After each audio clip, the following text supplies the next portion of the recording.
right, so the presentation format is the same that we have seen over the past few years, where we will talk through the program performance, starting with the community priorities, and then we will talk through the program results for 2024, and talk through 2025's future goals on how we're planning to accomplish the work throughout the organization within each department. And then we have added a community outcome section. So this section was added last year, where you see that little blue ribbon at the bottom of the each slide, which connects each of those program areas to the Dayton survey. What we've done differently this year is the very last slide in each of the presentation, we will see the Dayton survey results as it relates to each of those CSAs. So we can see what the impact is in the community from the dollars that we're spending, and what the community is saying when they're responding to the Dayton survey for the services that we're providing within each of those CSAs. We will also talk through the equity and inclusion lens, as I talked about it before. Each department has an equity and inclusion lens, and so they will talk through the work that they've done throughout 2024 and what they're planning to do in 2025 as it relates to equity and inclusion. And then we will also cover the financial performance with 2024's original budget and 2025's recommended budget, the comparison between the two. If there are any changes, we will discuss those changes. So here are the 5 community service area. I won't go through them again. The two community service areas that are in the Justice CSA are Advanced Police Community Relations and Promote Just and Safe City.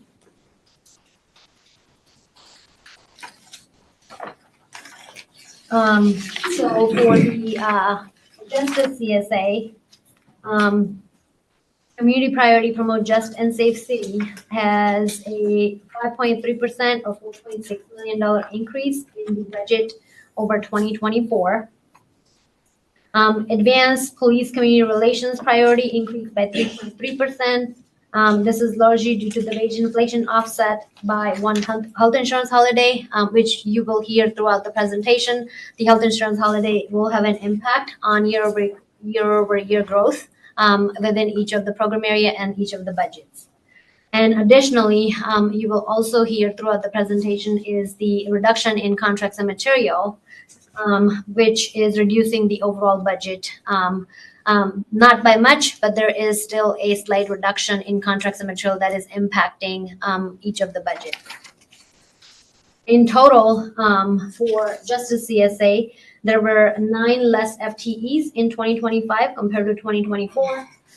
Police operation had a net decrease of 8 FTE. This does not necessarily mean there is less people in police. This is just the product of the recruit classes because they're different size year over year. And so we do see that little bit of fluctuation, especially in police and fire.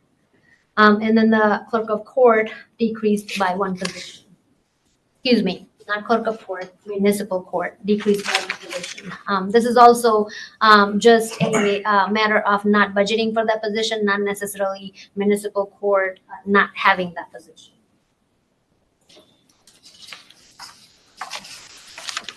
Okay, so here you can see the chart, and as you can see, police program has the largest budget in Justice CSA, and saw an increase of 4.5%. The notable increases and decreases are in HRC, which decreased by 4.5%. We will discuss the details later in the slide, but also point out Law's Criminal Division and the Municipal Court saw a big growth of 13.4% in Justice CSA.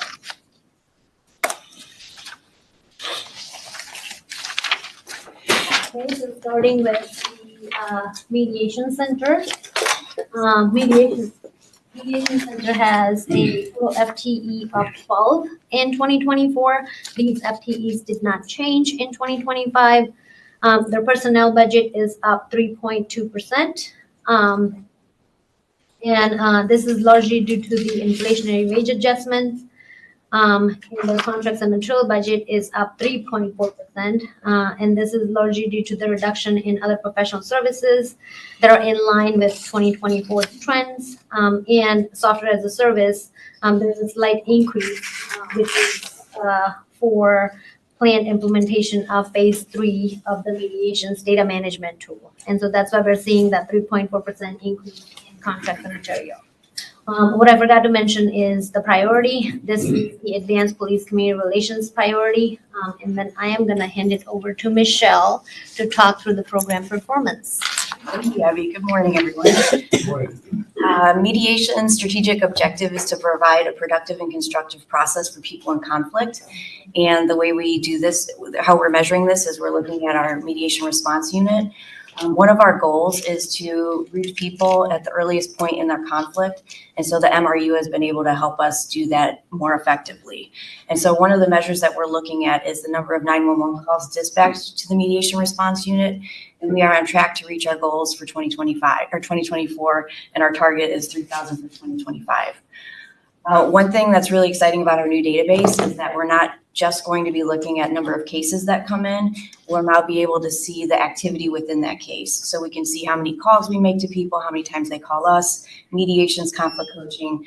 It really shows more of the breadth and depth of the services that we're doing. So we're really excited about this new database and the work that it'll be able to show us next year. We're also looking at the percentage of MRU calls addressed at the time of service, and we're at 84.1%. Our future goals is to recruit and train new community volunteers in 2025. We reached that goal in 2024, and on a few slides, you'll see the class that we've went through the process. We're also participating in a series of DEI workshops that is called Human Awareness and Belonging. So we're excited about that. That will begin at the end of this year and into next year. We also will provide outreach opportunities so that we can connect with more community members so that they're aware of our services.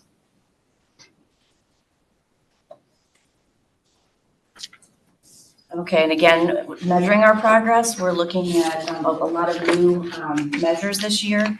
And so the first one is repeat contact with community members. One of our goals is it's not negative that people continue to contact us. The goal is to reduce contact with the police department. So if they're calling the mediation center instead of the police department, we see that as success because people want to utilize our services. So we've exceeded our goal. It was a new measure, and we've had 150 repeat callers for our service. And we averaged 31 minutes per call. And what's nice about that is these are non-criminal, non-violent calls. And so we're able to take the time to spend with people to really get to the root of what's going on so that we could help them address whatever the issue is and also connect them to the resources that they need to address those. So our percentage of referrals that result in some sort of intervention is significantly high. It's at 94.1%. So we're really serving our community, especially the most vulnerable community members that we have. A new measure Intervention, what does intervention mean? So that includes mediation, conflict coaching, referral to services, really whatever people need to address whatever the issue is. Can you break that down further? Like how many we can do internally and how many referrals to service to somebody else? Yes, and we were able to better track that with our new system. And so that's what we're building right now in phase 2 so that we can say we referred this many people to this resource and so on. So yes, we are definitely tracking that for next year. And we also are looking at our Montgomery County juvenile court cases. So we receive currently about 800 referrals from the juvenile court, and it's diverting kids from that court process. And we're able to, about 47.4% of the youth that come to our program don't have contact with the juvenile court after that. So their case is dismissed without prejudice, and then they don't have a court record. So that's one of our goals. Our future goal is to continue to provide education and training to our staff and our volunteers. It's important that we continue our education so that we could properly serve our community the best we can. And we're going to continue to reduce barriers for service and access to the mediation center. And so one of the ways we do that is we're utilizing Propio. And I just pulled the information from that, and we've had 10 unique languages that have been utilized this year with 80 phone calls resulting in almost 19 hours of intervention, of interpretation services. So that's one of the ways we're reducing barriers. And as we go to the next slide, you'll see one of the important things for the mediation center with our DEI lens is to provide access to services. And we do that through utilizing Propio. Our mediation response unit, which is an extension of the mediation center, is meeting people where they're at physically, and also providing the mediation services. And so in 2025, our goal is to continue that work.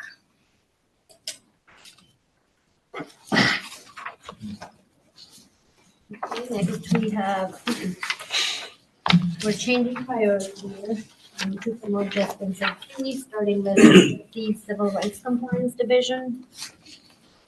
In this division, we had 5 FTEs in 2024. There is no change in FTE in 2025. However, their personnel budget is going down 3.7%. This is largely due to the lower cost for new hires. Is there a mic on? Now it's on. Can you guys hear me better? I can repeat it. Like, I heard you. I just want to make sure they can hear you. yeah, so as I was saying, the personnel cost is down 3.7%, and this is largely due to the lower cost for new hires.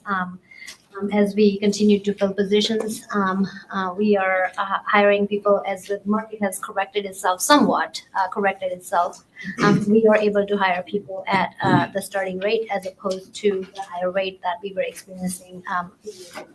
And so that's why we're seeing that decrease in personnel. Contracts and material is seeing a decrease of 18.3%. And this is just the result of a reduction for the organization in the general fund that we took in contracts and material. And that's why you're seeing that slight decrease in contracts and material. And with that, I'm going to hand it over to Lamont. Thank you, Abby. Good morning. The strategic objective for HRC closely aligns with our mission. So we want to promote a culture of fair treatment, justice, and inclusion for all residents. And we do that by overseeing civil rights programs to ensure access and equal opportunity. So what you're looking at right here is a percentage of CAB appeals, close with resolution. All of our CAB appeals pretty much close with resolution. So that's why you see 100% there. But the thing to note is that when a complainant comes in, if the CAB board concurs with the complainant, then the CAB board makes recommendations that come to you. If the CAB board does not concur with the complainant, then they do not make recommendations. For future goals for CAB, we want to continue to hear appeals, conduct research, and make policy recommendations to the commission, but also provide outreach to the community. We'll continue to provide supportive services to citizens who contact the HRC that want to make a complaint. And then we want to continue to provide outreach and education by partnering with DPD, area magistrates, lawyers, to provide our Know Your Rights workshops. And we did do 3 this year, one at Wright State, Sinclair, and then one at Federal High School. And we'll continue to do those. For our measures of progress, so this is percentage of civil rights cases closed with resolution. We want to be around 90%, and we're right here at 91% through Q3. So we're doing really well there. Number of closed formal civil rights complaints. Now, this is based on a formula based off of how many residents you have in your community. Per the amount of residents that we have, HUD wants us to close 8 cases, and so far this year, we've already closed 10. So we've met our mandate there. And then a percent change year over year in the number of complaints received. We'd like to see this number at 0% going up, or the number goes down. But unfortunately, we had 19 last year, and then 23 this year.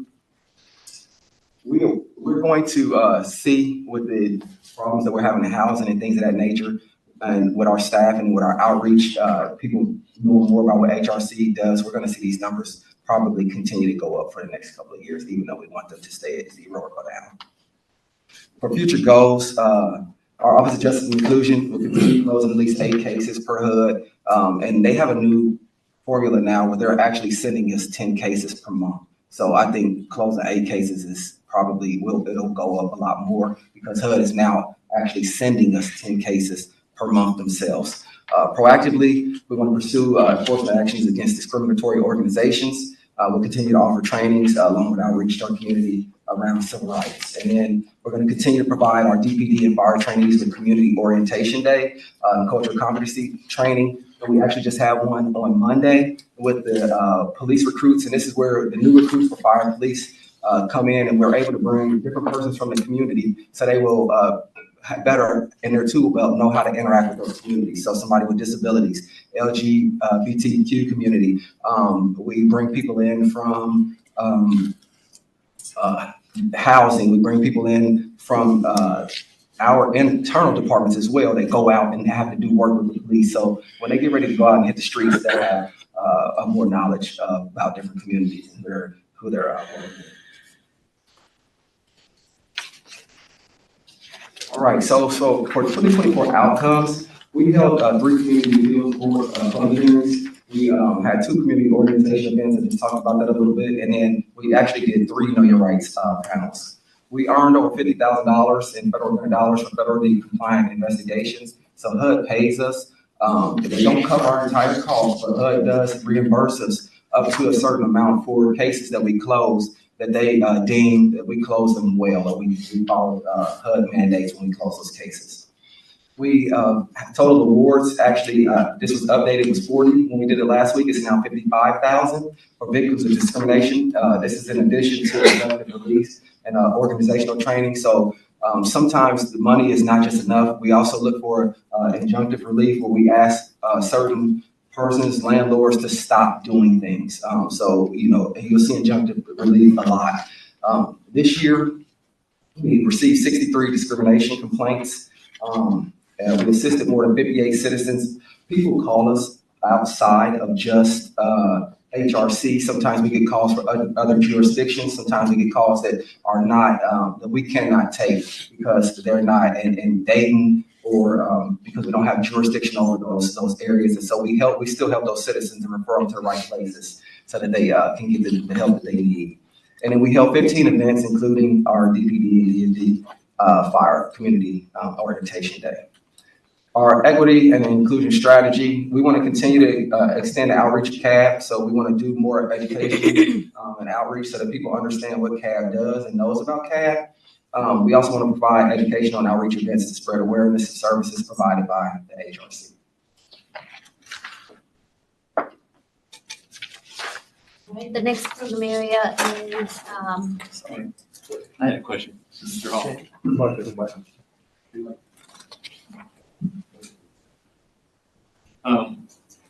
If you're getting 10 cases from HUD on top of the citizen initiation, I think the number here was 63, so it's almost like doubling your.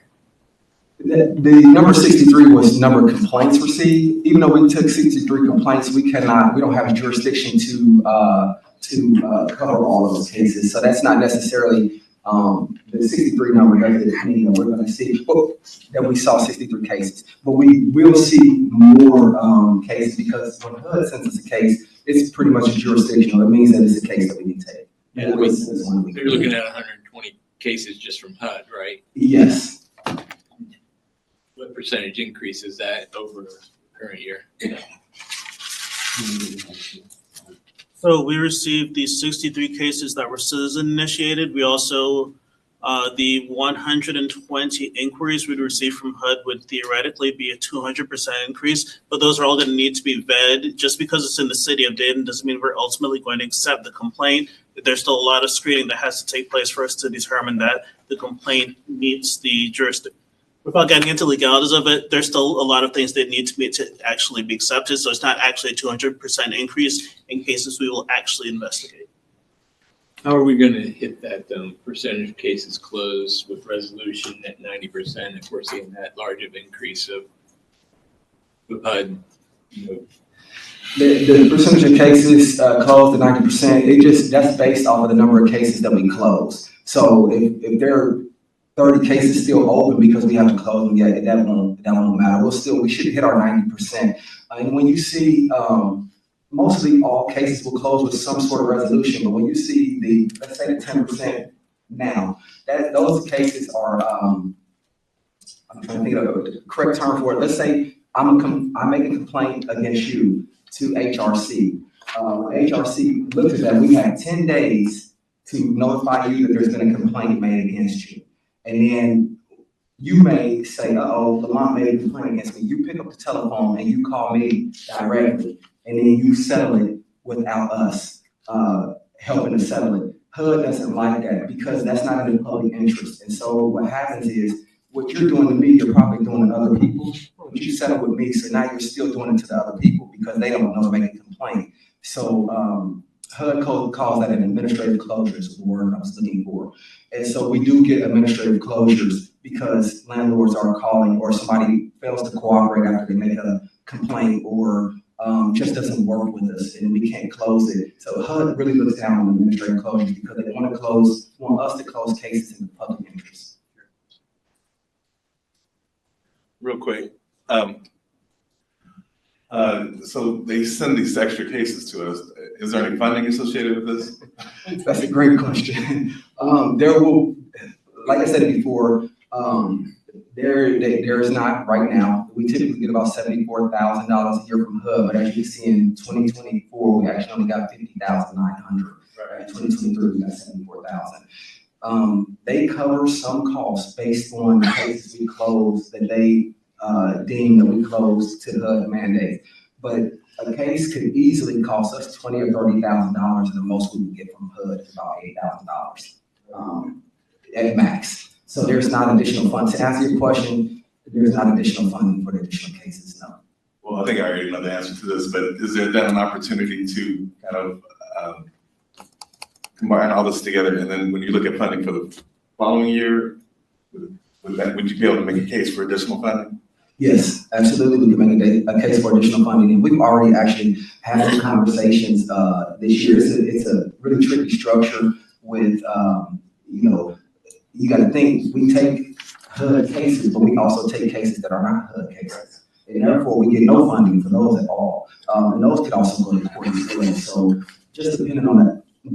Our number one thing is conciliation. Conciliation is great because it solves the problem right away. Oftentimes there's some relief. Both parties agree. We are able to add training. Oftentimes come with conciliation. And there's no court costs or lawyer fees for conciliation. So that's always on the table no matter where we are on the stage of a complaint. But sometimes we do have to go to court because a lot of the landlords work, they know each other. A lot of them use the same lawyers because that's a specialty. And so they will know that if you hold out, HRC might fold. So sometimes I have to tell some to take them to court so that we can make an example out of it. Good. Just like that. Feel them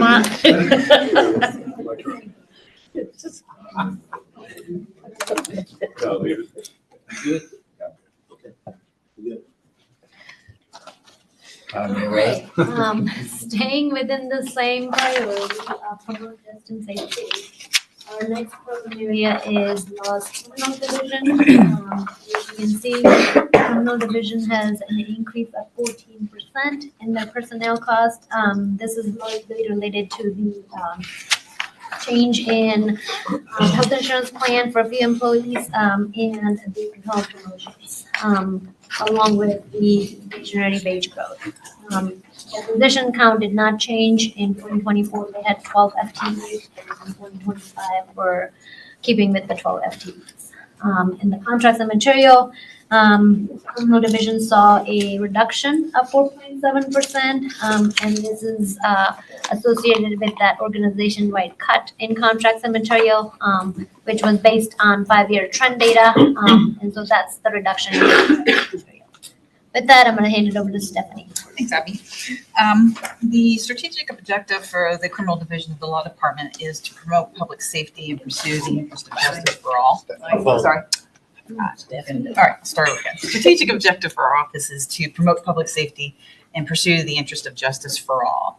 The measures of progress to achieve that objective, the first two are the number of criminal cases that we prosecuted cumulatively to Q3, and the number of traffic cases that we've prosecuted leading to conviction. And so we have a target for 2024 of 4,000.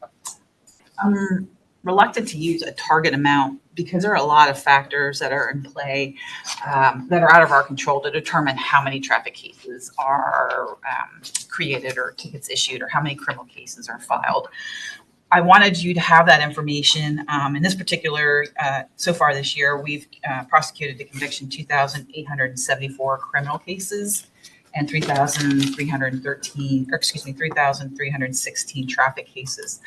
That's 6,190 cases in 6 courtrooms. So for our staffing, that comes out to be about 1,032 cases per prosecutor so far at the end of the third quarter. That does not include the number of open cases that are still pending, people out on warrants. We still have pretrials, trials, and motion hearings. So I really wanted you to kind of get a good appreciation of the volume of cases that we are seeing through the Dayton Municipal Court. In addition to that, our office is responsible for reviewing all criminal cases, criminal charges in the city of Dayton. And as of the end of the third quarter, our office had reviewed 3,622 criminal cases for potential charges. So I think we do a pretty good job. One of the challenges I know that Nabby noted as far as budget issues could be staffing, in terms of the competitive market, trying to get people to come in and assume some of the vacancies that we have. In addition to that, our future goal, our search warrants, as of yesterday, Mr. Sexton primarily has reviewed 557 of those search warrants. I know, having given our presentation to the neighborhood leadership group, that a lot of times there is a misconception by the public that the Dayton Police Department officers or detectives can just simply write up a warrant and go in and get whatever it is that they want. The city of Dayton is a little unusual in that we have a 2-level review, if you will. Ultimately, the judge is going to make the final decision as to whether or not there's sufficient probable cause to grant those search warrants. But we also have prosecutors, specifically Mr. Sexton, review those prior to being presented to the judiciary to make sure that we do have that sufficient probable cause. And that does a good job, I think, of protecting the city from any kind of lawsuits. Back when Mr. Sexton and I sort of shared the duties prior to him becoming counsel for the police department, have always asked our detectives to let us know if warrants that we have approved when they have been challenged, and primarily those are for felony cases, if there have ever been successful or meritorious claims that the warrant should not have been issued. And to my knowledge, as of this point, none of ours, there have been challenges, but none of them have been successful. And so I like to think that that helps the Montgomery County Prosecutor's Office, because a lot of these are dealing with drugs and guns. And so I think having that 2-layer protection or review does a good job, and it makes the cases a lot more solid. And I think they come out to better conviction rates that way. So our future goals are to continue to aggressively prosecute the criminal cases and traffic cases. We still are mindful of the pedestrian safety panhandling. So far this year, we had 4 cases, and all 4 cases did result in convictions. And we will continue, obviously, with the search warrant review. The next measure of progress is going to be the conviction rate for the gun charges and for drugs of abuse. This is a lot easier to be able to review an amount. And so for the 2024 annual target for gun charges, we wanted to achieve an 85% conviction rate. And in 2024, so far, we have achieved an 87% conviction rate. The bulk of the gun charges are going to be felonies, but the types that are misdemeanors that we see would be an unlawful discharge of a weapon, carrying concealed weapon where it is not loaded, using weapons while intoxicated, improper handling of firearms in your motor vehicles, discharge of firearms on or near a prohibited premises. The designated defaced firearm is where you take off the serial number. So those are the types of gun charges that we prosecute in our office. As of the end of the third quarter, we had a total of 38 gun convictions. And of those gun convictions, 27 of those guns were forfeited.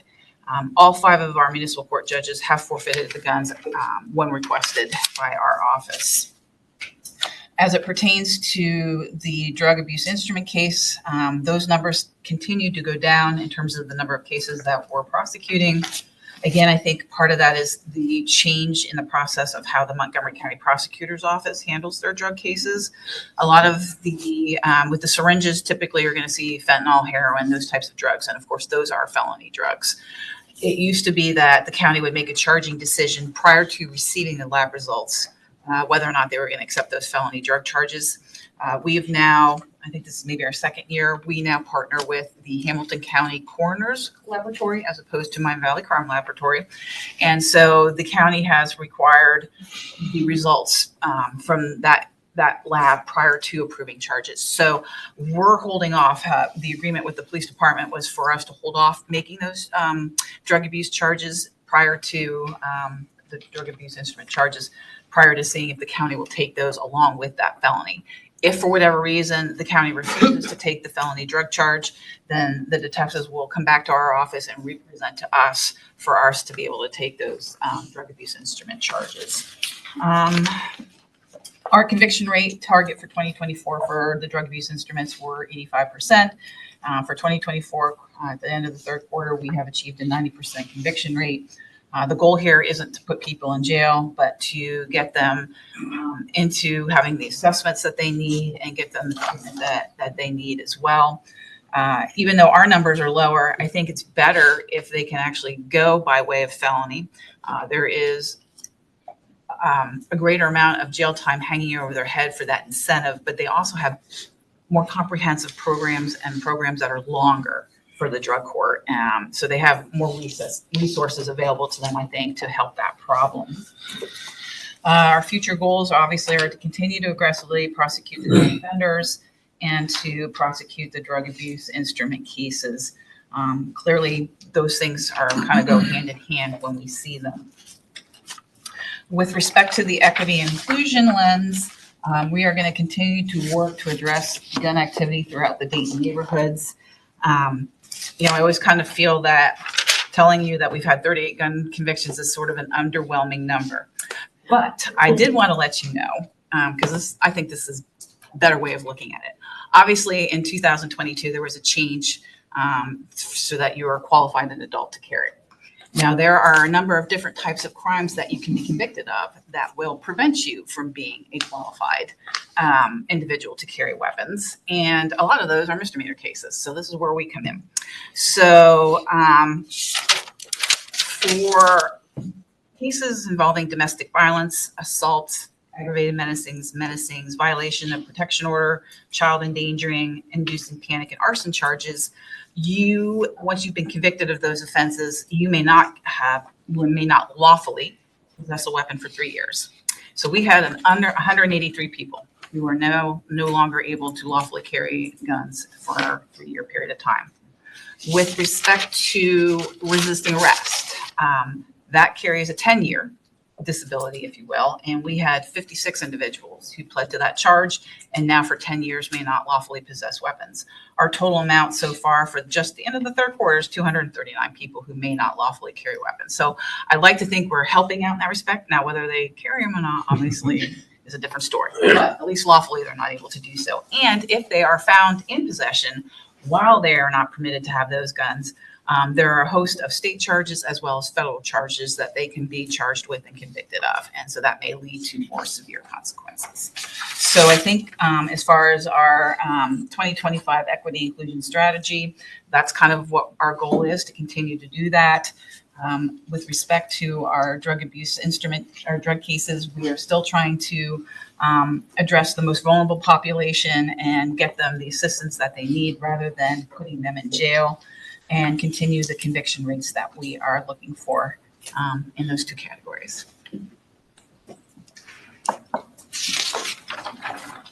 Okay, we'll move to same priority. One last thing, excuse me. The new law, dealing with hooning, have you had many cases associated with that? I'm sorry, with what? Hooning, I don't, reckless driving, I'm sorry. That's not going into effect until It's a couple weeks. a couple of weeks, so that hasn't gone into effect yet. I have a question. yes. Thank you, Ms. Cook. Just one quick question, if you could. Could you speak at a high level to the 4 panhandling cases that you were talking about in the presentation? Just at a high level, just kind of speak to the panhandling cases. Well, right now we have the pedestrian safety that can be charged, and if I'm not answering your question, just let me know. And then we have the different levels under the city code of the 137 chapter, which we refer to as panhandling. And so those are cases, they are considered jailable offenses. Those reports are forwarded to us from the Dayton Police Department.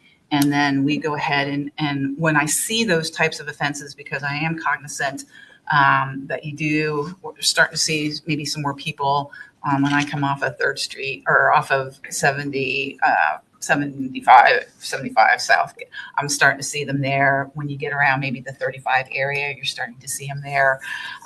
But they are pretty crafty about how they avoid, because clearly we had First Amendment issues that we have to be mindful of well.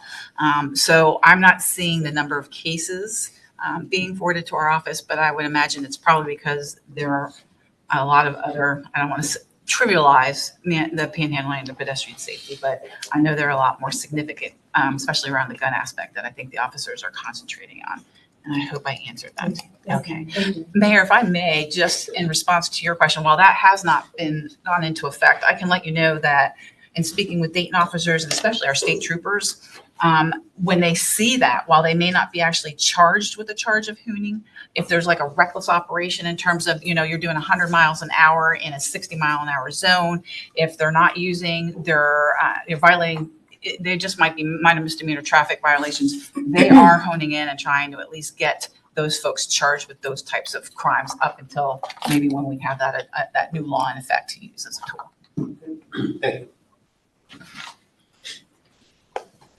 Okay. So keeping in with the same priority of promoting justice in the city, the next program area is patrol operations and community service.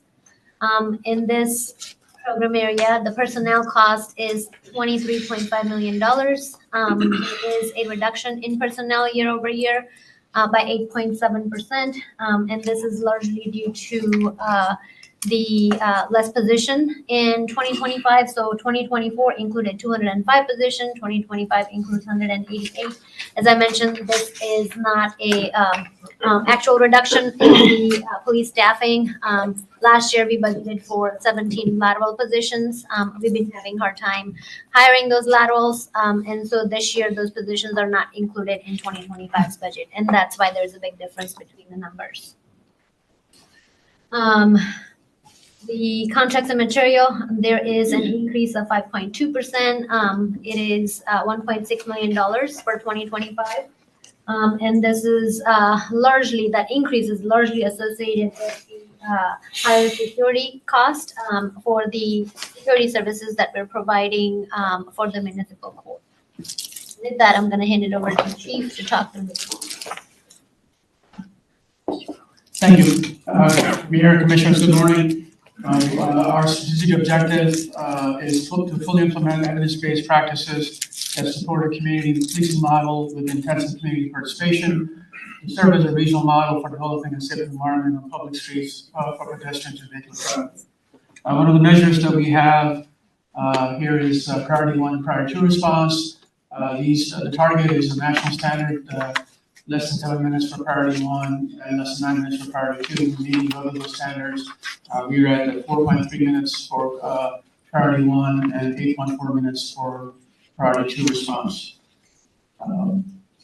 Number of time spent on dispatch and administrative calls, we are at 61% for our east and west patrol.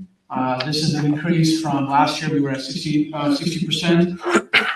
As I think we talked last year, that once you're at 60% or higher, you're more call takers than being proactive, because that's the kind of national standard. You want to be below the number. You don't want to be below 50%. So we're going to talk about some things that we're going to try to do this upcoming year to hopefully get to that number where we can then react to the calls that we're getting, so we can address the safety concerns for our community. From a staffing perspective, in 2024, we have had 19 officers that have or will retire or resign by the end of October. The 116 Academy class with 15 recruits will graduate on October 18th. So this coming Friday. They just took their state test yesterday, and all of them passed. This was a class of 26 that started, or 27 that started, but 26 came to the academy. 9 of them just resigned. 2 were, one didn't make it based on some standards that we had, and one was asked to resign based on the action of that individual. So we are still having that same issue of the people that coming in but not maybe graduating the numbers that we need that to graduate. So we're going to talk about all the stuff that we're trying to do to address that. It's a national trend. It's not actually just related to Dayton. There was saw an article in Harvard Magazine that South New Orleans, which is a much larger department, and had a class of 10 graduating. And they probably need 50 people to graduate per class, and they had 10. So it's definitely a national issue. The 117 Academy class of 37 will be starting on November 18th. So this is our first year of doing 2 academies a year. So we can, when we do have people who leave, we can recover a little quickly. That's not really that quick because they really will not even graduate until June of next year because it's a long time in the academy. And as you heard last year, and this is continuing to be an issue, we continue to have challenges filling overtime.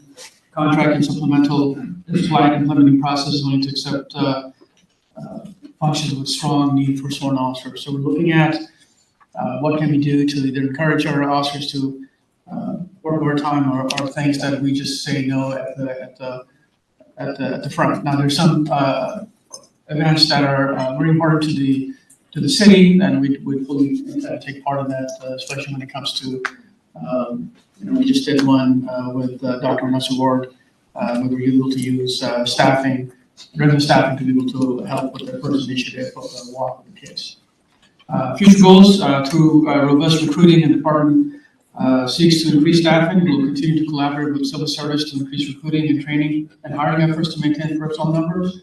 They've been very good to work with. They've kind of adapted to the changing times, and for each class, we do multiple announcements and multiple testing. And the testing itself is not just one test, it's over a 2-week time period. There are multiple dates. So we're making, we're trying to accommodate our constituents who are trying to apply with us. So it's just not one day that you come up there. So in essence, for each year, we're doing 4 2-week spots where we do testing. There are again 2 classes that Abby mentioned for next year. One will be in May and one will be in November. And we're also looking to streamline our academy recruit training. So we have made some changes. We don't know if they will bear fruit because we want to make sure that, and our goal is if somebody makes a civil service process, that we should be able to get them to graduate. Times have changed quite a bit. So we're looking at the challenge for us is how do we get them ready for what policing entails, but meet the needs of the 21st century candidates coming in, because a lot of the modeling that we have done really hasn't changed that much from the time that I did recruit training back in 1990s. So we know that people have a different perspective on things. So we're trying to look at it and see what we can do. And so our academy staff, supervisory staff is looking very keenly. How do we not change the standard, but get to the standard in a different way?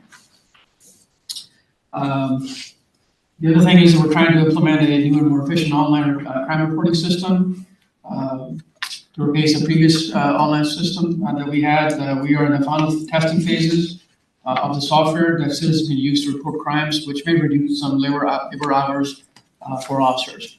So kind of like what the mediation has done about, do we really need to send police officers from every call that might fit the narrative, especially if there's nothing going on? How can we use our telephone reporting unit and our online reporting to say, maybe just report a crime? So there might be a change for us. We'll have to come back if the online reporting is successful to say, can be reduced at 61% to somewhere in the 50s, so we can actually react to some of the calls that we're getting.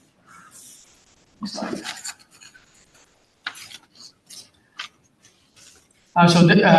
Here, the measures are percentages of firearms recovered.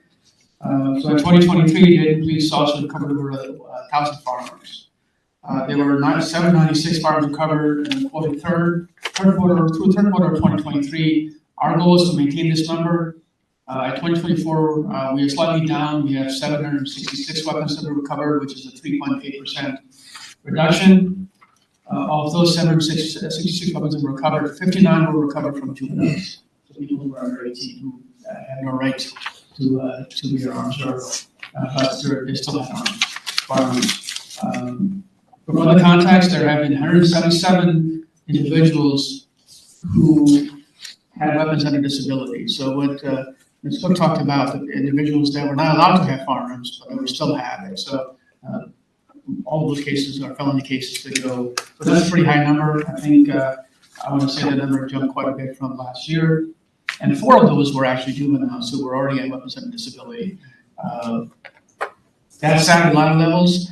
The fact that there were 4 juveniles that we arrested, and the fact that they were already on weapons under disability means that they already had some violent crime that they had committed, or some kind of crime that qualified them, and they're not even 18 years of age. Our aim is to maintain the number of weapons recovered in 2025, since we know that taking those weapons from individuals who are not permitted to have those does reduce violent crime. Next one is traffic fatalities. Our goal was to decrease traffic fatalities by 5% over the 5-year average. And at the end of the third quarter, we are at 14 fatalities compared to an average of 19 over the last 5 years, which is a 26% decrease. So that's not all bad news. There's some good news. Now, the number is still pretty high. 14 is still not acceptable. So we're going to continue to work on that goal. Our goal for 2025 will be a 5% decrease versus the previous 5 years. We continue to receive complaints about speeding, stunt driving, ATV, dirt bike riding, and other traffic issues. And as I mentioned, here you asked the question, the House Bill 56 that was signed into law in July 2024 should be going into effect in the next couple of weeks. That should increase our ability to address some of those pretty dangerous behavior. Next measure is injury crashes. Our goal was to reduce injury crashes by over 5% over the 5-year average, and we have exceeded that with a 14% reduction in 2024. We are at 834 injuries from traffic crashes compared to 970 that we had. That was the 5-year average. We will continue to strive to reduce injury accidents to decrease by over 5% over the previous 5 years of the 2025 year also. Future goals for us is to implement targeted patrols in high crime areas and enhance collaboration with local, state, and federal agencies for intelligence sharing. This approach will focus on proactive enforcement, increased visibility, and data-driven strategies to disrupt gun-related violence and offenders. ATF, alcohol, tobacco, firearm, that is focused primarily on crime guns, has opened an office in Dayton area. We just met with them last week, and we'll start to partner with them on directed patrol initiatives to focus on individuals committing gun crimes. So we have some strategies in place that hopefully we will, as we make some headway, we'll announce it.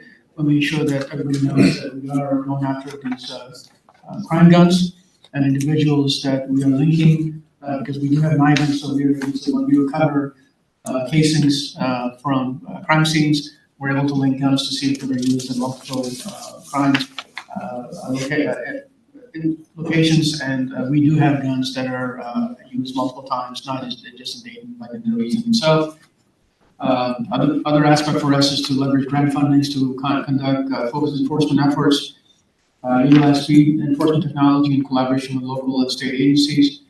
We'll continue to deploy photo enforcement cameras and know your speed signs in problematic locations and school zones. And also, obviously, to continue to promote education for safety in the community through social media and media activities. Okay, next program area in the same priority. There are multiple program areas which include police investigations, support services, and community services. The personnel cost in this program area is up 22.7%. Because of the change in number of budgeted positions. In 2024, the total FTE were 261. In 2025, the total FTE is 270, which is a change of about 9 positions. This is largely driven by the department reorganization. In addition, as Chief mentioned, we are doing 2 recruit classes, and so based on the timing of the recruit classes, it's also impacting the change in the dollar amount in that 22.7% increase year over year. Contracts and material comprises of contracts and material, which is $12.3 million. Capital is $880,000, almost $880,000, and transfers out is the that photo enforcement transfer, which is $3.8 million. Collectively, all 3 items are up 3.2% compared to 2024's budget. Mainly in contracts and material, fleet charges are driving the increase because there is a higher fleet repair cost that we've experienced this year and projected to experience next year. The increase is offset by management contracts, which are lower as a result of movement of expenses to other professional services. And then maintenance agreements costs are now budgeted as software as a service. And so that's where we're seeing a little bit of movement in contracts and materials, so not necessarily an increase, it's just movement of expenses. With that, I am going to hand it back to the chief to talk through the program performance. So the strategic objective in this area is to ensure that victims of crime receive quality and compassionate investigative services. Lead the region in utilizing technology as a force multiplier and supporting local projects and events by providing Dayton residents and businesses public safety services, increase trust and transparency within the community, and police by having a highly skilled safety force trained and best practices developing community engagement. One of the metrics here is reduction in Part 1 gun crimes. The target was to have a reduction of about 5% over the previous 5 years. As you're well aware, we're not going to meet that standard. At the end of the third quarter, we unfortunately have an increase of 17% in our gun crimes from 300 to 336 versus our 5-year average of about 286. Our goal for 2025 will remain a reduction of 5% over the previous 5 year. The future goals is to, the department is currently working with the city manager's office and the mayor's office to start a cure violence initiative to reduce gun crimes from a public health perspective. And I'll talk about, it's not part of the metric, but some of the stuff that we have done with overdoses as to how that approach actually over the last several years, over the last decade, actually has seen a drastic reduction. And we'll continue to use forensic technology such as our Lightman system to link and investigate gun crimes. This involves collecting and reviewing shell casings from crime scenes as quickly as possible and partnering with our federal agencies such as the FBI, ATF, and other agencies. And we're very successful in taking some of the cases. I can tell you, meeting with ATF this past week, that definitely is, we are definitely a priority for them. That's why they opened an office in the Dayton area. And we're looking at some other modeling. Some of it is staff intensive. I know I've asked our Lieutenant Colonel investigations to kind of put our focus on gun crime. So we're still working through some of those steps as to how we can refocus some areas that traditionally have not been focusing on gun crimes to gun crimes. Maybe some of them are focused on narcotics. Narcotics will come with a lot of guns. So we're still working on those things because it's a priority. We want to make sure that the harm that's been committed, that causes more harm to be committed, is somehow reduced. And the public health approach definitely is going to be really, really helpful. I know we're working on that.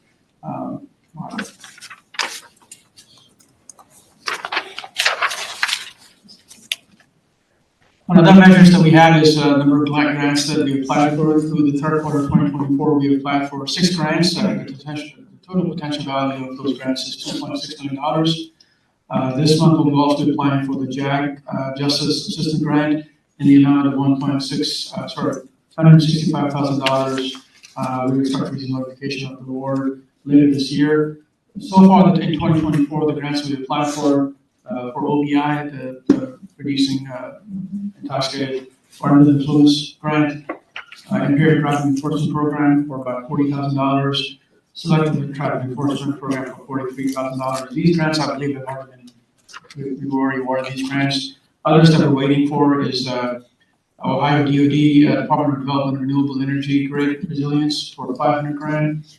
CASA, the opioid stimulant and substance use program grant, growth for about $1.1 million, and state homeland security program grant for about $690,000. Youth Contacts, the department fully values our opportunities to interact positively with the community, especially our youth. In 2024, our goal was to contact 10,000 or more youths during public appearances. We're going to meet that goal. So far, currently, we are at about 94 interactions, which is a little down from last year of 9,900. But we are going to meet the metric that we have identified for ourselves. Some of the examples of events include Police and Youth Together, PAC, that's kind of done during summer, that brings kids that have been victimized or have seen trauma and can expose them to different things throughout the summer.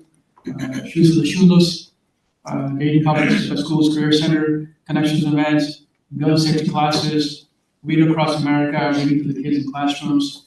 And our goal for next year will be to be at the same level at 10,000 interactions. That's more positive than on the other issues. Future goals is to actively seek opportunities to apply for grants to fund targeted enforcement activities.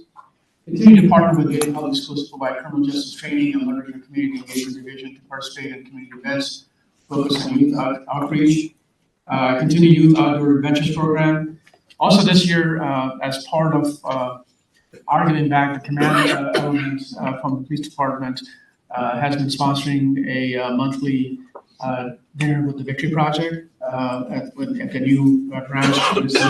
This is at our own time, at our own expense. This is not something that we're asking the department to pay for. So 8 of us, including our general counsel, we share and have interaction with the kids at the Victory Project and hopefully present ourselves in a different light that they might have heard about us. That has been very successful, and I can tell you that what we do notice is that some of those kids have grown quite a bit in the time that we have known. They're taller than who we are now. When we first saw them, and definitely we had a lot of conversations with them in a very positive manner.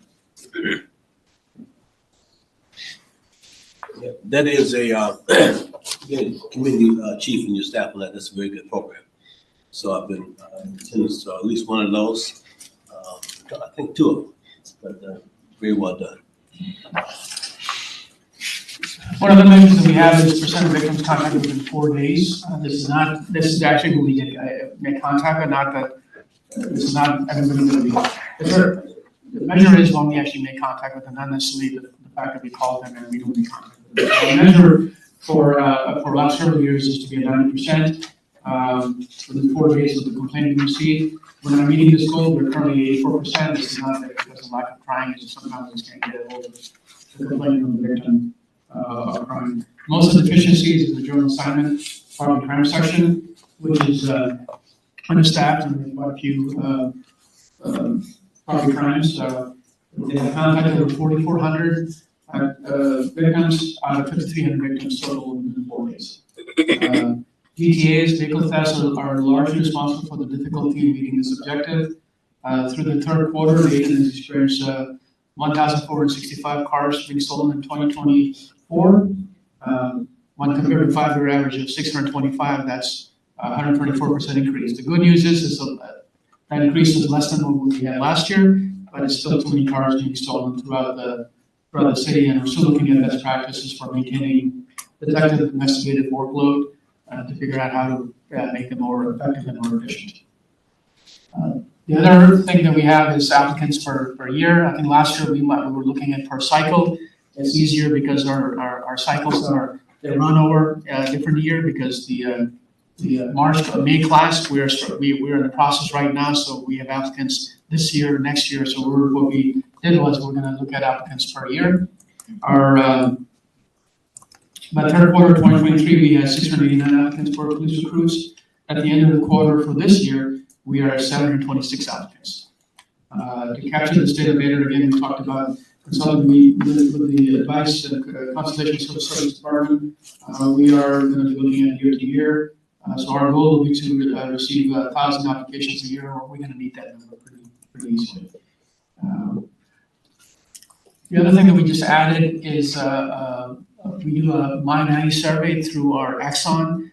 One of the services that are available is that they're able to send people that we come in contact with, they're able to send a text to their phone to get a response from them to see how our officer interacted.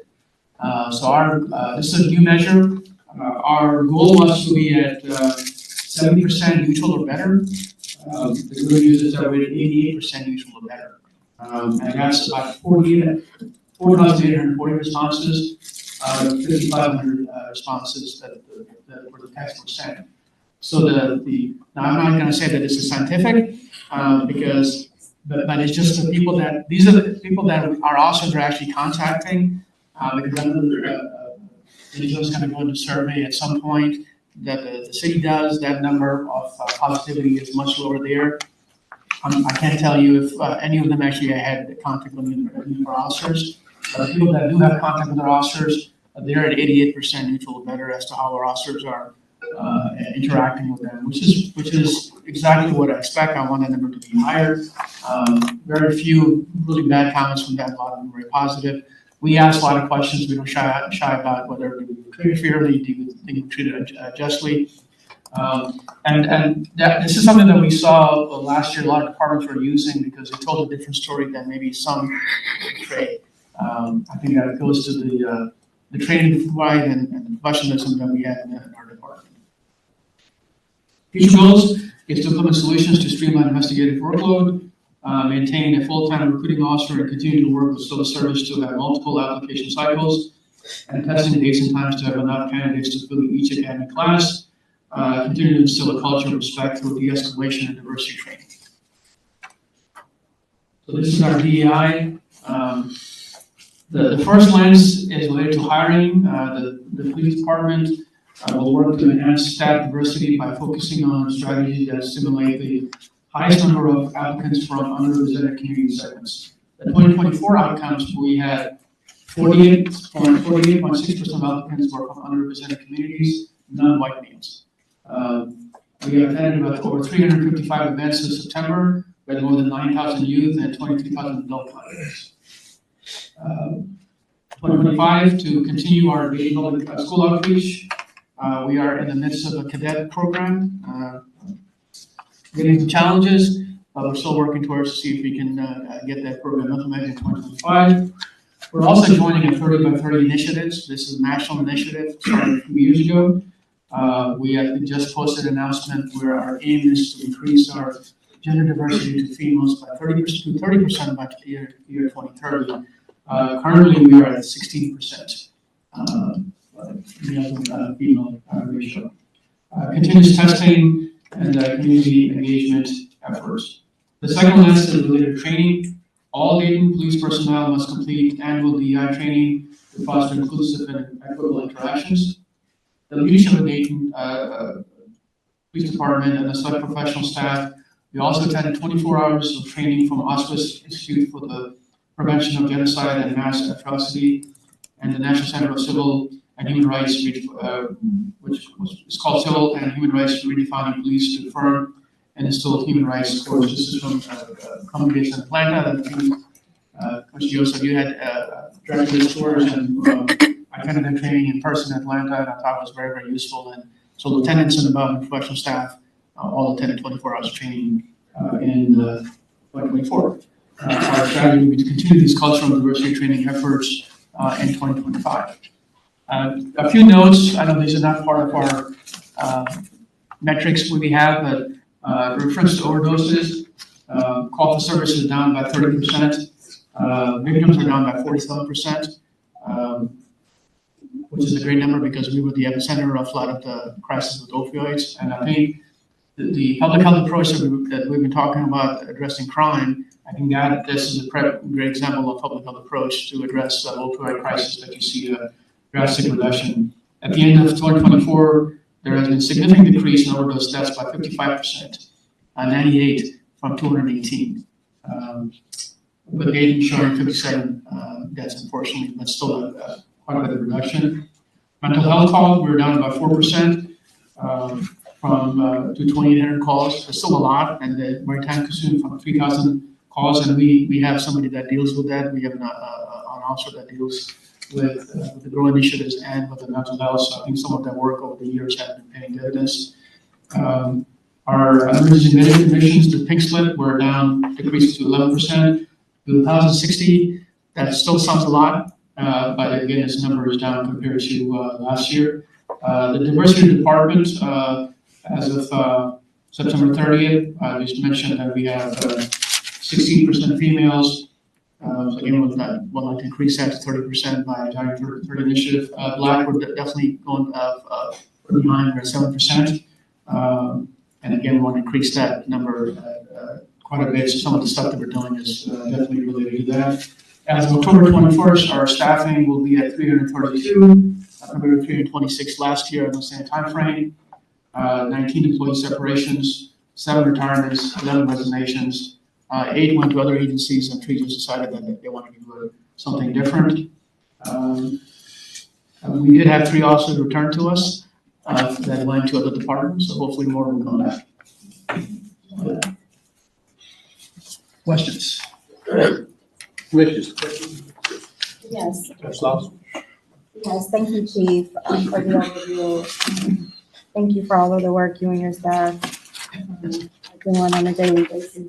Just a couple of questions. The first is, could you speak to, you had mentioned a program that you said you were working with Dr. Ward on, and I didn't catch that. Could you talk a little bit about that? Dr. Ward kind of conducted a walk based on what's been done in Bronx, so we were able to help her with our staff. She's also part of my Chief Advisory Council, so she comes up and meets up with us on a monthly basis, advises. So that was a really good effort, so we were able to take part in that with the staff. We had to kind of adjust some of the route that they were taking to be helpful, so that was a good first step. Another first step in here, you were there, I'm not sure if any of the commissioners were there, just to kind of, and part of that, what we need is organic, for part of the community to say this is not acceptable.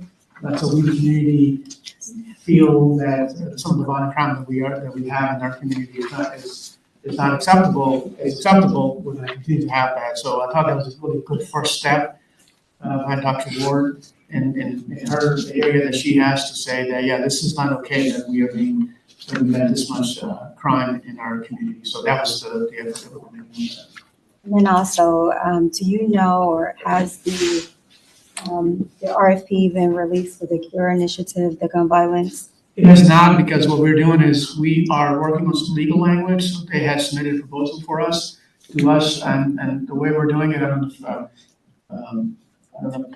Joe, if you want to talk about this, or I can. Sorry. RFP for gun. So one of the things we're doing is doing an assessment. So that program we were able to get with the CURE Violence Organization.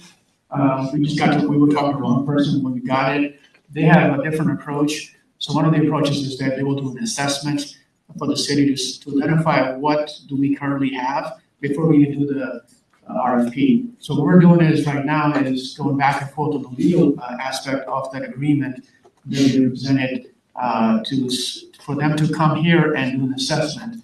So we're just waiting to hear back from them. As soon as we get that, we'll forward that to the city manager's office and we'll put it in place. And we'll get a professional service agreement with them.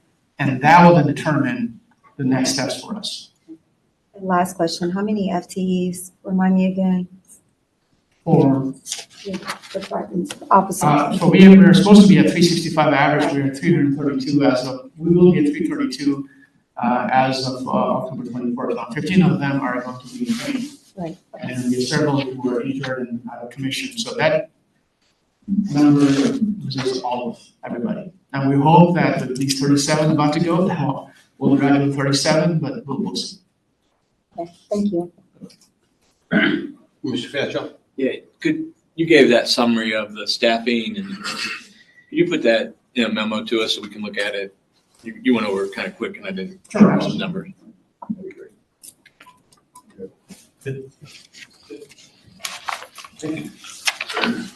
All right, the next program area within the same priority is clerk of court. Clerk of court had 45 FTEs in 2024.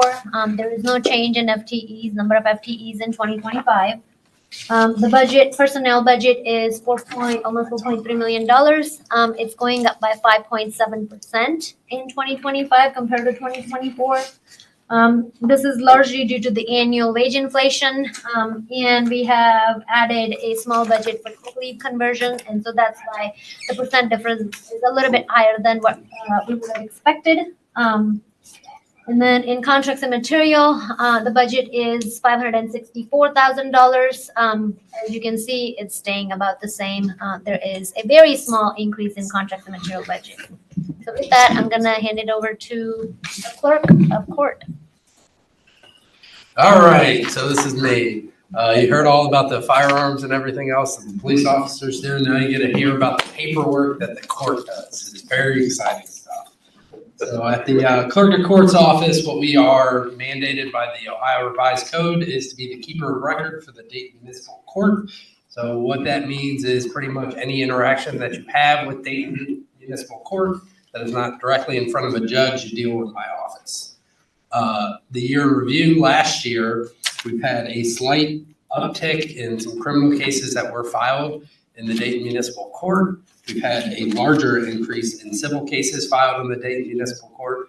Most of those civil cases are going to be with wage garnishments and other things like that. Our jurisdictional limit in Dayton Municipal Court is about roughly $15,000. Anything over that amount would go to Montgomery Common Pleas Court. Anything under that would be filed here in Dayton Municipal Court.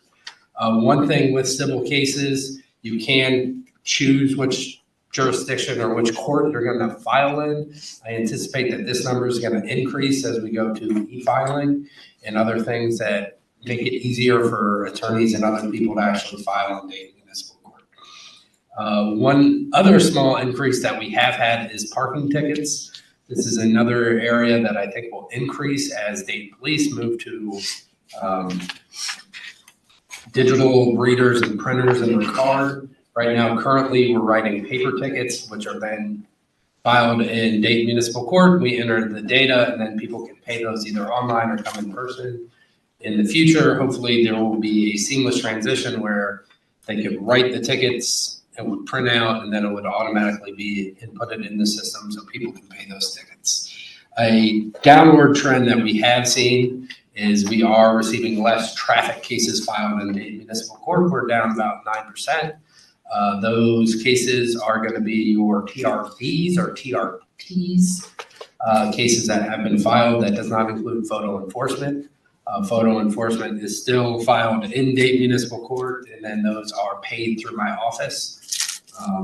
A lot of those tickets are paid online, and then we do schedule hearings for those as well. Some of our accomplishments last year in partnership with the judges on the side, we worked to finalize an eviction ceiling rule. This was a rule that we have been working on for a very long time, so we were very excited to get that done. People are currently filing now. I think roughly we've received about 150 filings here in the last couple of months, and we're always trying to push that further and further so people know. The filings are free, so if you come down and file, we will accept those and they will be processed through the court, and the magistrate will ultimately rule if that is sealed or not. In addition to that, we continue to expand outreach to our community health partners and providers. We're on a number of groups concerning eviction data and eviction, the impacts that evictions have on the community, and especially those who are going through it and children who have been evicted. We are continuing to update our self-help center materials. We have a self-help center at the Dayton Municipal Court that is staffed by 2 members of my staff. We have a courtroom navigator and a self-help center coordinator that answers calls and provides people with information. We can't give legal advice or guidance, but we can give them information and forms, and that's what we do. We have served over 350 individuals who've come in so far this year in our self-help center. That is something that I would like to continue to see grow. We are moving to an online system where people can schedule appointments and come in and meet with our staff there in the self-help center. So our future goals, we would continue to like to bring our self-help center resources online. As many people know, things that happen in Dayton Municipal Court, you don't always need an attorney for. Most people believe they need an attorney, but they don't always need an attorney. And if we give people resources and opportunity, then they can have a just outcome for whatever cases in front of them or situation that they're trying to handle. We will continue to hold eviction sealing clinics. Right now, we're trying to get as many of those scheduled as possible. We're working with some local shelters and a couple of the other local partners that we have in the region, trying to get that as many as possible. One of the issues that we do have with that is usually when people come in to file for eviction, they haven't just been evicted in the city of Dayton. They've been evicted in Trotwood or Centerville or something like that, and we have no jurisdiction to seal those records. And they would have to, in essence, go to those courts and hope that those courts would adopt a similar rule. In addition, we will start allowing online appointment scheduling with the self-help center team and increase education about our new case management system, which is a long-term goal of ours in the court. We've had Ouijas now for roughly 20-ish years. So it is a long time coming. With this new case management system, we're hoping to increase filings, and with e-filing, I will be personally going out and writing letters to large filers that we have in Dayton Municipal Court, trying to get them to file more civil cases to increase our numbers. Additionally, I'll be trying to present to some of the local law firms and say, hey, we are an option. It's cheaper to file in Dayton Municipal than Montgomery County, and now we do e-filing. So you can serve that same ease of filing that you can in Montgomery County, you can do now in Dayton Municipal. We are also would love to continue to connect with neighborhood leaders about the resources that we do provide. So those are going to be your eviction sealings, your driver's license reinstatement clinics, and eviction and criminal expungement / sealing.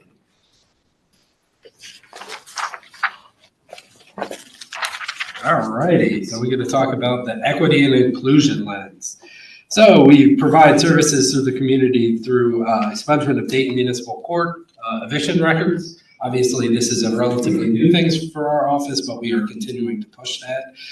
In the future, we would like to look at our eviction data and other information in that and hold clinics in those affected areas to try to get more and more people in those areas to file for the eviction sealing. We'll use Social Determinants of Health is an organization that I do sit on that tries to point us in the best direction to help as many people as possible. In addition to that, we have an eviction heat map that we look at where the zip codes are that people are being evicted from the most and try to get out there and provide the resources that we can. In addition to that, we will continue to support the community with record sealing and expanding access to expungement of criminal records. We in the Dayton Clerk of Court's office, we have something called Clerk on a Go.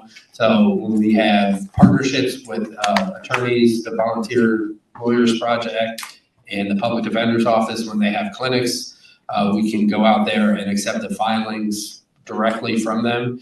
This reduces the amount of people who file or fill out the paperwork for eviction, but don't actually take that next step to come and file in Dayton Municipal Court. So we can take those directly at that point, meaning that they'll actually go through the process and have a reward on them. And we will continue to provide services through community driver's license clinics and other driver license reinstatement clinics.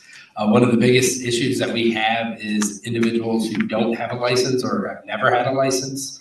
And once they get on the wheel, it's very difficult for them to get a license. So my office, we can pull the BMV records through government access and provide them exactly with a game plan and a roadmap on how exactly they can go about getting their license and what they need to either get driving privileges or to, in some rare cases, they actually just need to pay the BMV reinstatement fee, which they can work out a payment plan, and then actually they are perfectly able to go get that license at that point.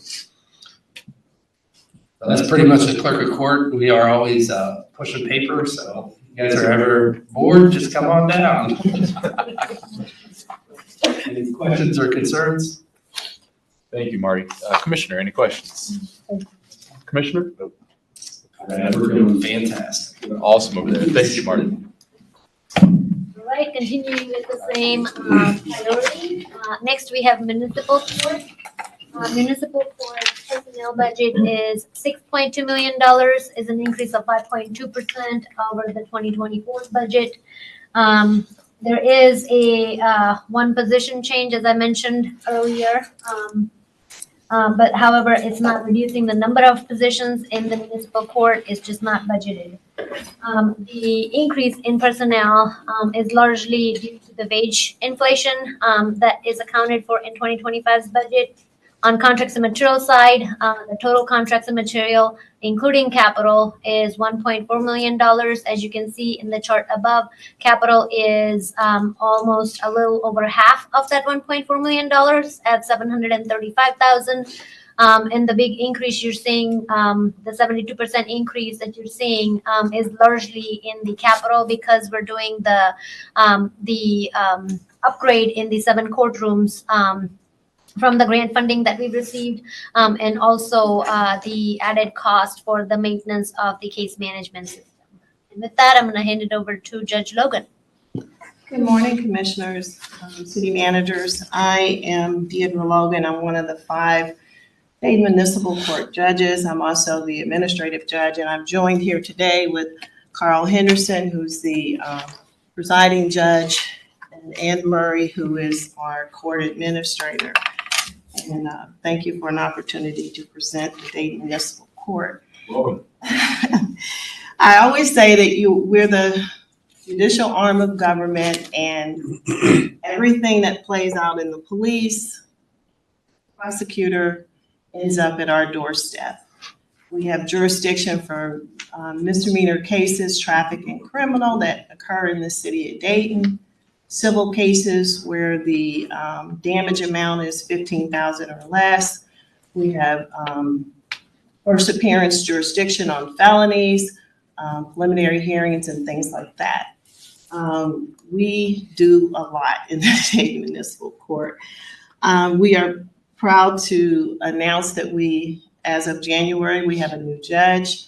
Judge Franklin Garris has joined us, and he's doing a wonderful job. We hope that we can convince him to continue the Big Bad Wolf trial during Law Week, started by his dad. So we're hoping that we can continue to reach out to the community in that respect. But Big Bad Wolf trial targets elementary age students and get them into the court system and experience being a juror. So we were awarded a technology grant, many grants this year, but we're going to highlight the technology grant for our courtrooms. Currently, we are able to audio record, but the technology is old, so we're really looking forward to this update. We have new fingerprint machines. State law requires that individuals who are charged or arrested on certain types of offenses must be fingerprinted. And then that fingerprint information goes to BCI at the state. And it really helps everyone because you know the complete record of someone when they're in front of you. We were doing this manually. We would issue an order, send the person to the police department to get fingerprinted. And as you can imagine, some made it and some didn't. But if you're arrested, then you're automatically fingerprinted. But a large share of people are not arrested, and they are charged through the in-person arraignment process. And so these fingerprint machines will largely target that group. We were awarded a grant, and we have been awarded 2 fingerprint machines. So we're gonna use one in the courthouse, and we're gonna use the other, well, the police department will use the other. So we're real excited about that. The Ohio Community Supervision System is a system that our probation department, our Department of Supervision, will be implementing. It will help them have access to records across the state. They've all been trained and ready, and we are happy also for this. The Fresh Start program. The court partnered with several housing organizations and the Montgomery County Public Defender. They came to us and said, look, we have people who are transitioning from homelessness to stable housing. But that cannot happen sometimes unless they have a valid driver's license or they've cleared up cases in the court system. So when they came to us, the judges said, fine.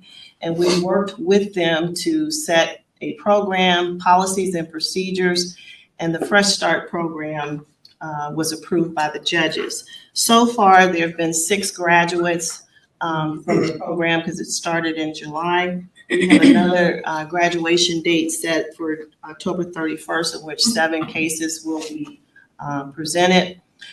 Now, this was a pilot program that is supposed to end December 31st, but we are going to ask the judges to extend it so that we can see if this is a program that's worthy to be continued.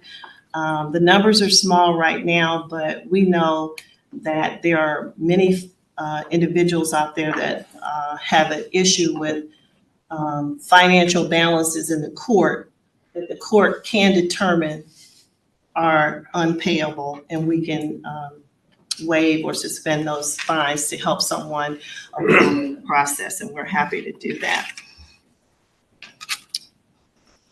We have a new rule that Marty has already talked about. It's our court rule 3.7Q to be totally complete. What we did was, for the past 3 or 4 years, we've been looking at a way to allow folks who have evictions on their records to have it removed from public view. So we looked at the Ohio Rules of Superintendents, which we are bound by, and Ohio state law under 1901, which the municipal court's authority is mandated. And we looked at other courts and we came up with what's currently Rule 3.7. The judges were all in support of this. It just took a minute because it's not easy, especially when you don't have that many blueprints to go by. And it's a matter of interpreting rules and our power. And we believe that we have the power to do this. And then we worked with the clerk's office to set a procedure in place. And so this actually went into effect in July. And 130 cases have been filed since then. Our magistrates have conducted 24 hearings, and the remaining cases were decided without a hearing because in the rule, we allowed for folks to waive hearings if they would like. So we believe that this will continue to increase, and this is a definite benefit for the community. Judge Spales has what we call the safe harbor docket. And this docket has been around for a few years, and it deals with human trafficking. There are so many people who have criminal convictions that are a result of human trafficking. State law allows this, and so she's the judge that oversees this docket. It's very intense in terms of how you work through the actual criminal record and determine that that criminal record is a result of human trafficking.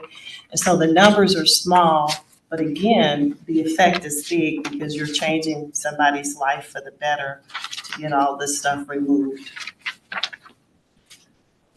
And we also participated in the training day for customer service. Our future goals.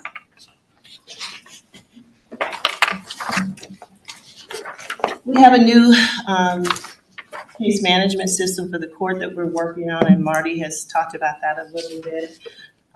It's still in the developmental and training and planning process. We believe that it won't go live until late 25, maybe early 26, but we're still happy about it. Interpreting and interpreters are always an issue for the court. We will continue to do whatever we need to do, video, audio, telephonic measures to ensure that anybody before us is able to understand the process and the proceedings in whatever their first language is. We're also looking into transcribing some of our documents, more of our documents into different languages as well. Our mental health docket, which is a docket that addresses mental health concerns which prove to be the reason why someone is committing a crime. Is up for recertification, and we will be doing that with the Ohio Supreme Court. We continue to do our traffic safety school. We're looking for online options. Right now it's in person, but we will transfer that to an online option. And we will continue to seek out grants as much as possible. Our primary initiative is to continue to maintain public trust and confidence in the judicial system. And we do that by making sure that we adjudicate matters in a timely manner, consistent with the law and the facts. We, outside of the courtroom though, we also have other duties, and one of our primary duties is to review search warrants. Now, Stephanie with the prosecutor's office has already told you that they've reviewed 557. So if they've reviewed 557, we've reviewed more, because our court is responsible for every search warrant. We approve every search warrant they review, but we also get search warrants from other jurisdictions. We get a lot from Trotwood, Miamisburg, things like that. And that's because whatever they're looking for, whether it's a vehicle or loot from a robbery, anything like that, if it's in Dayton, they have to come to us in order to do the search warrant. This year, we started the electronic process for the review of search warrants. Some are still in person and manual, but the majority of them now are being done electronically. So that's an improvement we've done as well. Our 24 results, we've accepted over $700,000 in grants, $300,000 for electronic monitoring, $94,000 for a drug and mental health services. And the list goes on. We always continue to look for grants. Most of our grants come from the Supreme Court, but we also look for other entities. So these are our statistics, and the statistic that I want to call your attention to, that all these numbers are wonderful, but the fact that this court operates and we operate without a backlog cannot be understated. COVID created such a backlog in courts, and we have never had a backlog. We continue to accept cases, dispose of cases, and adjudicate cases in a timely manner. Ohio, a lot of courts in Ohio have a problem with backlog, and we do not. And so that means there are no there are very few overage cases, but it also means that we're disposing of cases in a timely manner, which goes to our ultimate goal, which is public trust and confidence in the system. Our photo enforcement hearings, we've had 500 hearings from the photo enforcement cases. We've had 640 hearings for expungements or sealing of records. And we've used over 400 interpreters on different cases throughout our system this year. And we continue to see that number rise. The languages are getting more varied.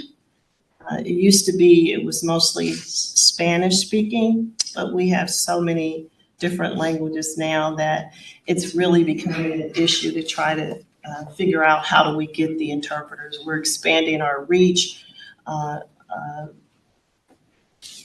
Interpreters are coming from all over.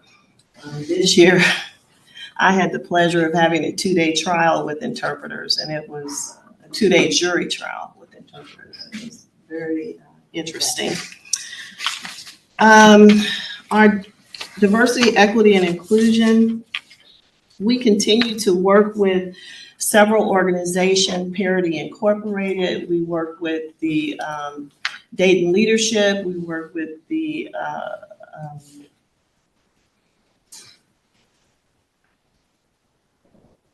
I can't even remember. So many for leadership opportunities, and they come into the court. We expose them to the court, tell them about what we do, the different aspects of the court. Are you talking about the Leadership Institute, or the Dayton Leadership Institute? Yeah, we do Dayton Leadership Institute, but we also do the, I can't think. That's okay, we'll figure it out. I was just wondering. I can't think of the other name. Chamber of Commerce, that's what it is, Chamber of Commerce. So we do those, and we also do one for Parity. We do those several times a year. And it's probably somewhere between 30 to 40 participants each time. These are people who are interested in their community. They want to know how government works. We continue to provide staff development opportunities to ensure that we are hiring and maintaining, that people understand that we believe that diversity, equity, and inclusion is important, and we try to spread that message throughout the staff and the court.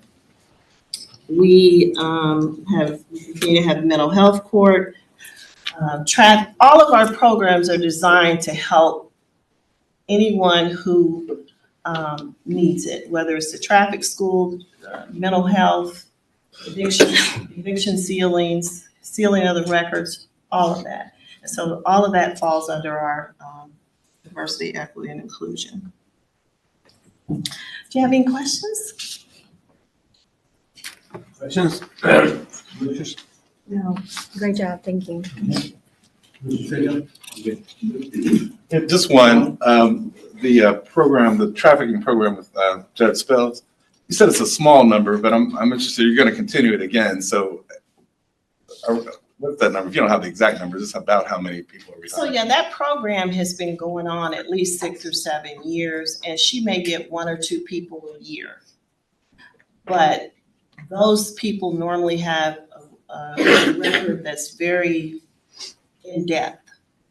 And we work with the Public Defender's Office. We've worked with the Policy Institute in Cincinnati to get these cases together and review them. And she hasn't denied anyone yet, anyone who's been, but it's a long process. Okay, good. Thank you, Judge. Okay, our last slide for the Justice CSA. I'm not gonna go too much into detail in this slide, because you all do receive a separate presentation for the Dayton survey. But this is here so we can highlight how this completes the policy budget cycle. As I mentioned earlier, the policy budget is in constant progression between community input, program evaluation, resource allocation, and then community outcomes. So the survey does allow us to assess resident satisfaction with the delivery of services and gather input about priorities for the city of Dayton. Under this CSA, you can see there are quite a few questions related to police. There are questions related to safety, gun violence, and illegal drug use.